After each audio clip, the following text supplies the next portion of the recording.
When the original Mark I Golf GTI pioneered the hot hatch segment, it was small, agile and relatively affordable.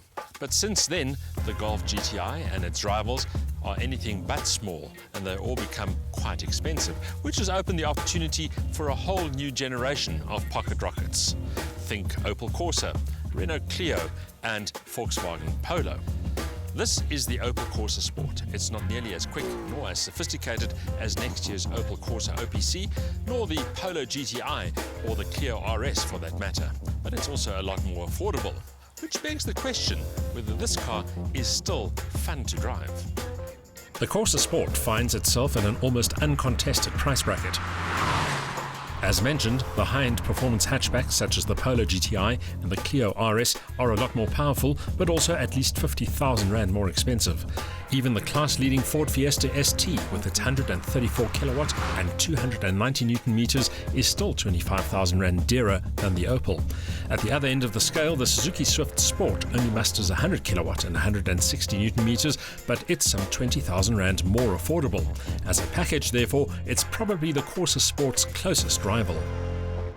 This latest Opel Corsa may appear a little droopy from some angles, but it's still quite distinctive, and in sport guise it certainly looks the junior OPC part. The body kit perhaps a little subtle for some tastes, but it's certainly purposeful, with the deeper sills and the bolder rear end adding a sporty touch.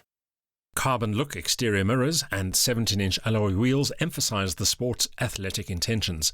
The rest is pure Corsa, which means you get a cleanly sculpted shape with an extended nose, bold Opel grille and contoured flanks.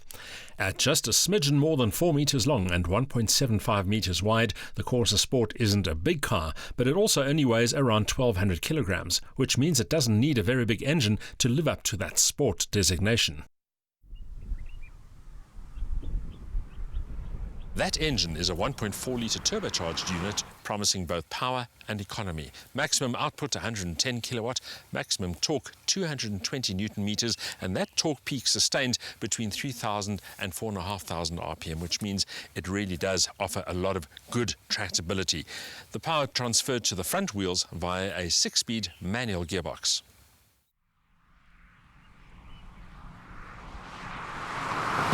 The sporty theme is at its most apparent inside the cockpit of the Corsa. The cloth upholstery is an acquired taste, but the bucket seats offer decent support, and sport-specific touches, such as the flat-bottom steering wheel and the alloy pedals, add further luster. The Sport also happens to be the top model in the Corsa range, which means it has a long list of standard equipment, ranging from remote central locking, aircon, electric windows and mirrors, to bi-xenon headlights with a cornering function and an extensive arsenal of safety features. But given that this is the sport model, the emphasis is very much on the car's dynamic capabilities, and for the most, it doesn't disappoint. The engine feels lively, almost linear in terms of its response, and there's no lag to speak of, which means it gets off the mark with real alacrity and sustains that lively personality all the way through the rev range. Admittedly, 9.6 seconds for the 0 to 100 dash won't break any records, and the same goes for the 204 km/h top speed. But the Sport's progress is less about the stopwatch stats and more about the actual driving experience. Put it this way, the Opel Corsa Sport is fun to drive. The chassis feels composed, the throttle response is nice and crisp, and the steering is direct enough to chuck the car into corners with real confidence. The only negative there is the power assistance, which is electric and really robs the car of feel and feedback. However, it doesn't take too long to get used to the steering, while the taut chassis and ample grip from those 17-inch wheels and tyres benefits the Corsa's road manners. It doesn't have the outright urge nor the finesse of the Fiesta ST, but it's still a lot of fun to drive. The Suzuki Swift is not as strong nor as precise, but arguably a little more forgiving at the limit.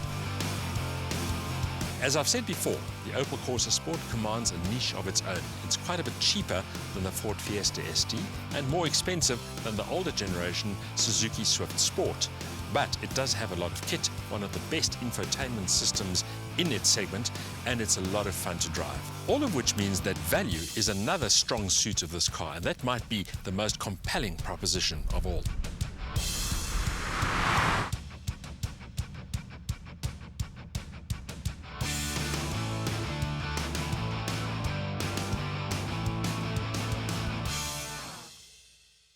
The turbo engine always feels stronger than the specs suggest, while a 6-speed gearbox with nicely stacked ratios makes the most of the urge on offer. Add a well-sorted chassis and lots of standard kit, and the Corsa becomes a very attractive pocket rocket indeed. The only letdown here is the dull over-assisted steering.